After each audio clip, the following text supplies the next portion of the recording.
आज की इस वीडियो में हम लघुत्तम समापवर्त्य एवं महत्तम समापवर्तक के बारे में पढ़ेंगे। जैसे कि नाम से है लघुत्तम समापवर्त्य और महत्तम में क्या है समापवर्तक। समापवर्त्य और समापवर्तक क्या है, इसे समझने से पहले हम अपवर्त्य को समझते हैं। अपवर्त्य को गुणज भी कहते हैं, इंग्लिश में इसे मल्टीपल कहते हैं। ठीक है, किसी संख्या का अपवर्त्य वे संख्याएं जो उस संख्या से पूर्णतया विभाजित हो जाए। किसी संख्या का अपवर्त्य वे संख्याएं हैं जो उस संख्या से पूर्णतया विभाजित हो जाए। मीन्स अगर हम 4 का अपवर्त्य लिखेंगे तो 4 का अपवर्त्य वे संख्याएं होंगी जो 4 से पूरी बार विभाजित हो जाए। तो 4 से विभाजित होने वाली पहली संख्या कौन सी होती है? 4 होती है। दूसरी 8, तीसरी 12, 16, 20, 24, 28 और ये चलता रहेगा। इसकी कोई निश्चित संख्या नहीं है कि 4 सबसे बड़ी कौन सी संख्या को विभाजित करेगा, ये चलता रहेगा आगे तक। तो सबसे छोटी जो संख्या है जिसे 4 पूरी तरह विभाजित करेगा वो है 4। इसे हम साधारण शब्दों में पहाड़े भी बोल सकते हैं। मीन्स 4 का अपवर्त्य 4 के पहाड़े से शुरू होगा। 4 एकम 4, 4 दूनी 8, 4 तिया 12, 4 चौको 16 और चलता रहेगा। ठीक है, तो अपवर्त्य वे संख्याएं जो उस संख्या से पूर्णतया विभाजित हो जाए। 4 का अपवर्त्य वे संख्याएं होंगी जो 4 से पूरी तरह विभाजित हो जाए। 6 का अपवर्त्य कहाँ से शुरू होंगी? 6 से। 6 एकम 6, 6 दूनी 12, 6 तिया 18 और ये भी चलता रहेगा आगे तक। ऐसे ही 7 का अपवर्त्य 7, 14, 21, 28, 35, 42, 49। ठीक है, तो ये चलता रहेगा। ये है अपवर्त्य। तो अपवर्त्य को मल्टीपल बोलते हैं, गुणज बोलते हैं। तो किसी संख्या का अपवर्त्य वही संख्या है जो उस संख्या से पूर्णतया विभाजित हो जाए। देखिए, जब हम अपवर्त्य समझेंगे तभी हमारी समझ में समापवर्त्य आएगा, और जब हम अपवर्त्य समझेंगे तब हम समापवर्त्य समझेंगे, और जब हम समापवर्त्य समझेंगे तभी हम लघुत्तम समापवर्त्य समझेंगे। तो देखिए, ये बहुत ही इम्पोर्टेंट है, बेसिक चीज़ें हैं ये समझने के लिए। अब आता है अपवर्त्य के बाद अपवर्तक, अपवर्त्य के बाद आता है अपवर्तक। अपवर्तक को कहते हैं फैक्टर। अपवर्तक को कहते हैं फैक्टर।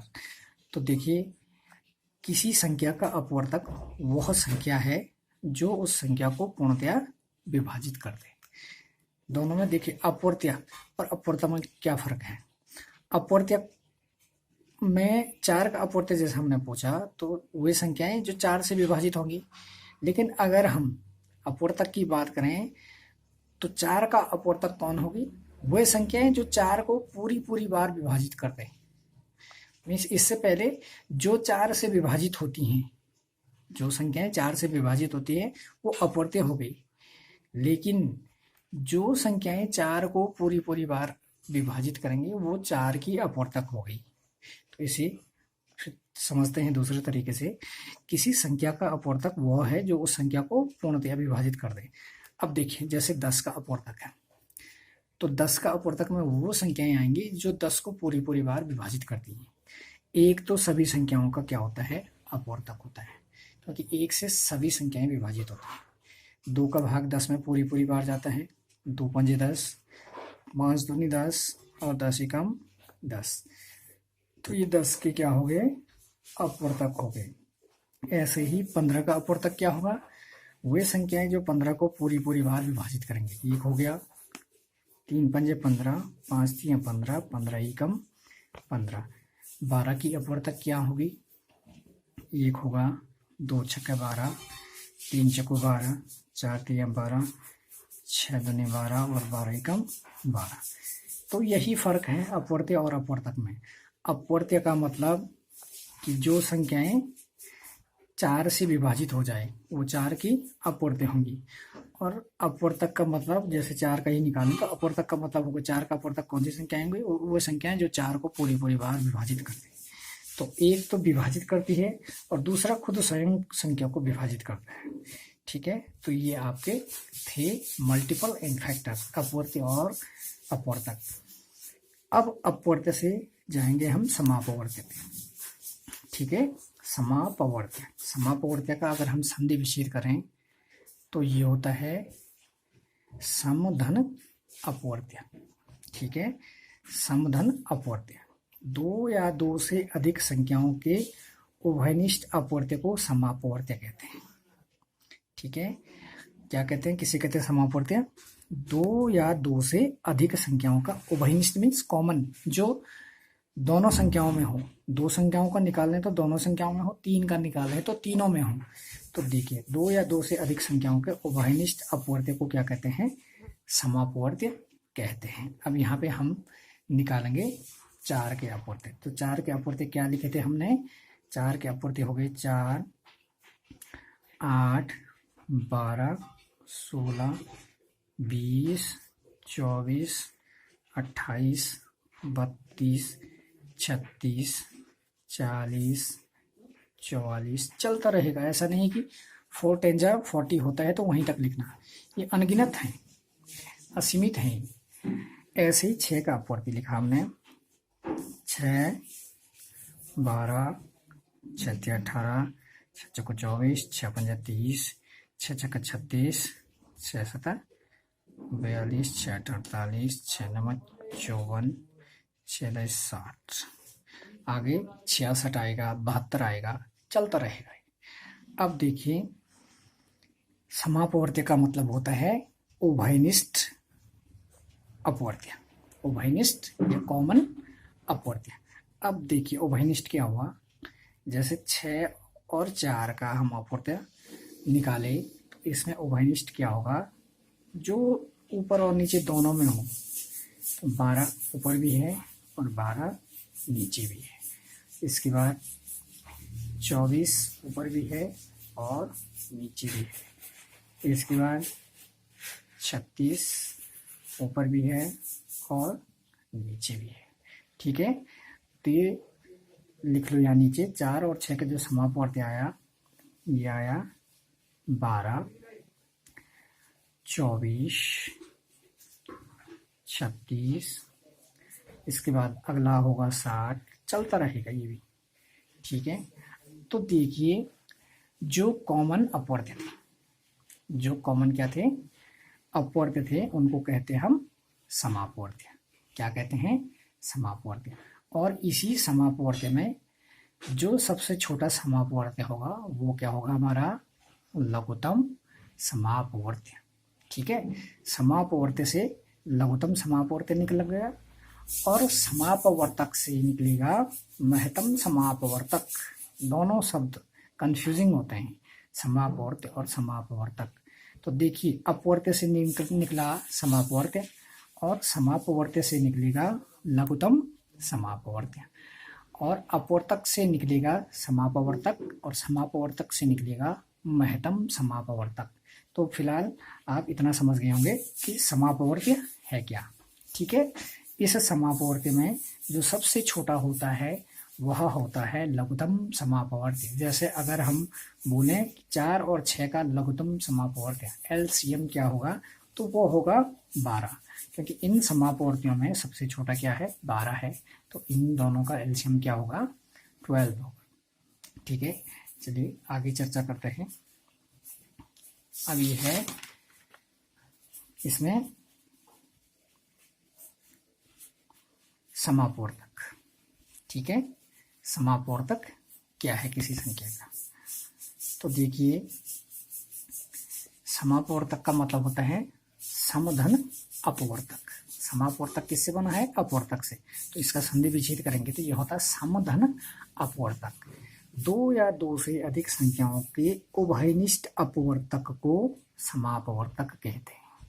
दो या दो से अधिक संख्याओं के उभयनिष्ठ अपवर्तक को क्या कहते हैं? समापवर्तक कहते हैं। अब हम लिखेंगे 8 का अपवर्तक। क्या लिखेंगे? 8 का अपवर्तक। 8 का अपवर्तक कौन सी संख्याएं होंगी? जो 8 को पूरी बार विभाजित करती होंगी। 1, 2, 4 and 8, ठीक है, यही तो है 8 के अपवर्तक। ऐसे ही 12 के अपवर्तक क्या होंगे, 1 से 12 पूरी बार विभाजित, 2 छके 12, 3 चको 12, 4 तिया 12, 6 दूनी 12 और 12 एकम 12। तो समापवर्तक क्या है, 2 या 2 से अधिक संख्याओं का कॉमन जो अपवर्तक होगा उसे समापवर्तक कहेंगे। अब देखिए यहाँ पे कॉमन क्या है, 8 और 12 के अपवर्तक में जो कॉमन है, एक ऊपर भी है और नीचे भी है, 2 ऊपर भी है नीचे भी है, ठीक है, 4 ऊपर भी है और नीचे भी है, ठीक है, 1 2 और 4। अब देखिए ये 8 और 12 के क्या आ गए, समापवर्तक आ गए, क्या आ गए, 8 और 12 के समापवर्तक आ गए। अब इन समापवर्तक में जो सबसे बड़ा होगा, देखिए समापवर्त्य और समापवर्तक, समापवर्त्य में हम सबसे छोटा अपवर्त्य देख रहे थे, तो वो लघुत्तम समापवर्त्य हो रहा था, और समापवर्तक में हम क्या देखते हैं, सबसे बड़ा अपवर्तक देखते हैं।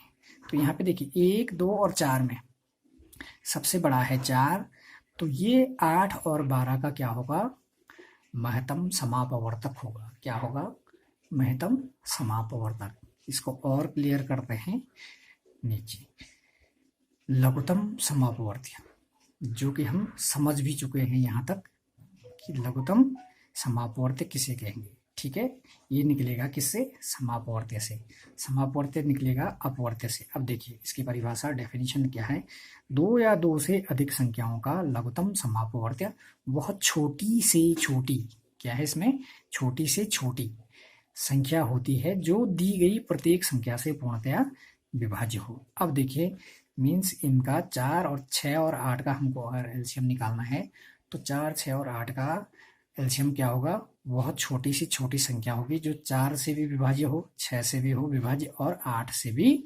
विभाज्य हो, पूरी बार विभाज्य हो, ठीक है।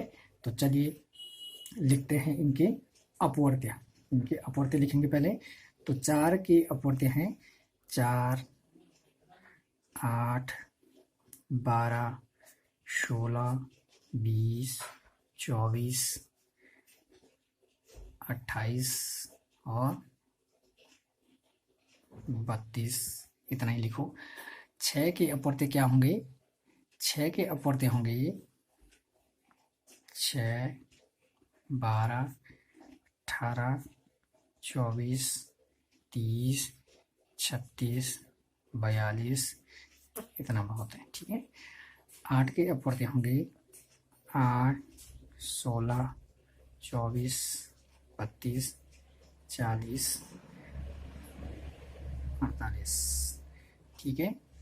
ये इनके आगे क्या आ गए, इनके अपवर्त्य आ गए, ठीक है।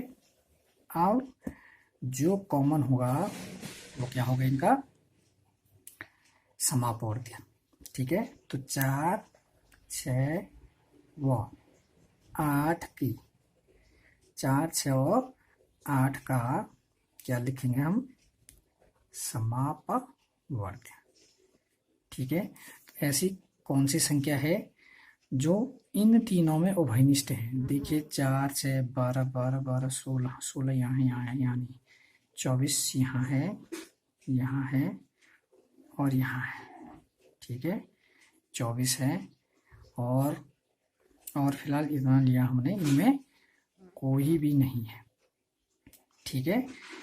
तो इसमें देखिए अगला कौन सा होगा, 4 से 48 भी डिवाइड होता है और 6 से भी 48 डिवाइड होता है और 8 में तो 48 है ये, तो इसका अगला जो समापवर्त्य होगा वो 48 होगा, ठीक है। अब देखिए ये चलते रहेंगे, ये भी फिक्स नहीं होंगे, इनकी संख्या भी निश्चित नहीं होगी, आगे हम लिखते रहेंगे, फिर 96 होगा, 24 हो गया, 48 हो गया, 96 हो गया, इनको आगे लिखते रहेंगे तो हम ये निकलते जाएंगे हमारे। अब इसमें लघुत्तम समापवर्त्य की परिभाषा से क्या है, दो या दो से अधिक संख्याओं का लघुत्तम समापवर्त्य वह छोटी से छोटी संख्या होती है जो दी गई प्रत्येक संख्या से पूर्णतया विभाज्य हो। अब छोटी से छोटी संख्या कौन है, जिसमें 4 का भाग भी जाता, 6 का भाग भी जाता, 8 का भाग भी जाता। देखिए 24 में भी इन तीनों का भाग जाता है, 48 में भी इन तीनों का भाग जाता है, 96 लिखेंगे तो उसमें भी इन तीनों का भाग जाएगा, ठीक है। लेकिन लघुत्तम में हम लेते हैं छोटी से छोटी संख्या, तो ये हो जाएगा हमारा 4, 6 व 8 का लघुत्तम समापवर्त्य बराबर हो जाएगा 24। 4, 6 व 8 का लघुत्तम समापवर्त्य क्या हो जाएगा, 24 हो जाएगा। कितना हो जाएगा, 24। ये था हमारा एलसीएम। अब हम बात करेंगे किससे, एचसीएफ की। एचसीएफ होता है हाईएस्ट कॉमन फैक्टर, ठीक है। अब एचसीएफ क्या है, कैसे निकालते हैं, देखिए दो या दो से अधिक संख्याओं का महत्तम समापवर्तक वह बड़ी से बड़ी संख्या जो दी गई प्रत्येक संख्या को पूर्णतया विभाजित कर दे। जो दी गई संख्याएं, जैसे यहाँ पे हमको 12 और 16 का महत्तम समापवर्तक निकालना है, तो इन दोनों का महत्तम समापवर्तक इनके समापवर्तक में से दी गई बड़ी से बड़ी संख्या होगी जो इन दोनों को क्या कर दे, विभाजित कर दे। मीन्स हमको एक ऐसी संख्या की क्लास है जो 12 को भी विभाजित करे और 16 को भी विभाजित करे, ठीक है। वो बड़ी से बड़ी होनी चाहिए दी हुई संख्याओं में से। तो अभी हमने इससे पहले समापवर्तक निकाला था, तो देखते हैं एचसीएफ समापवर्तक की हेल्प से कैसे निकालते हैं। पहले हम लिखते हैं 12 का अपवर्तक, 12 और 16 का हमको एचसीएफ निकालना है यहाँ पे। तो 12 का अपवर्तक क्या होगी, वो संख्याएं जो 12 को पूरी बार विभाजित करते हैं। 1, 2 छके 12, 3 चको 12, 4 तियां 12, 6 दूनी 12, 12 एकम 12, ठीक है। 16 का अपवर्तक लिखिए यहाँ पे, 1 से 16 पूरी बार विभाजित, 2 8 16, 4 चको 16, 8 दूनी 16 और 16 एकम 16। अब इन समापवर्तकों में जो ऊपर नीचे होगा वो, इन अपवर्तकों में जो ऊपर नीचे होगा कॉमन, वो समापवर्तक होगा। तो देखिए 1 यहाँ भी है, यहाँ भी है, ठीक है। 2 यहाँ भी है, यहाँ भी है, 4 यहाँ भी है, यहाँ भी है। तो 12 और 16 का समापवर्तक आ गया 1, 2 और 4। लेकिन परिभाषा से देखिए, 2 या 2 से अधिक संख्याओं का महत्तम समापवर्तक वह बड़ी से बड़ी संख्या है जो दी गई प्रत्येक संख्या को पूर्णतया विभाजित कर दे। अब इन 1, 2 और 4 में बड़ी संख्या कौन सी है, 4 है, ठीक है। और 4 से 12 भी विभाजित होता है और 16 भी विभाजित होता है। तो दोनों का एचसीएफ क्या हो गया, एचसीएफ हाईएस्ट कॉमन फैक्टर 12 और 16 का हो जाएगा 4, ठीक है। तो ये थी दोस्तों आज की वीडियो। इसमें हमने अपवर्त्य, अपवर्तक, समापवर्तक, लघुत्तम समापवर्त्य और महत्तम समापवर्तक निकालना सीखा। अगर आपको वीडियो पसंद आई तो इसे लाइक, शेयर और चैनल को सब्सक्राइब कीजिएगा। धन्यवाद।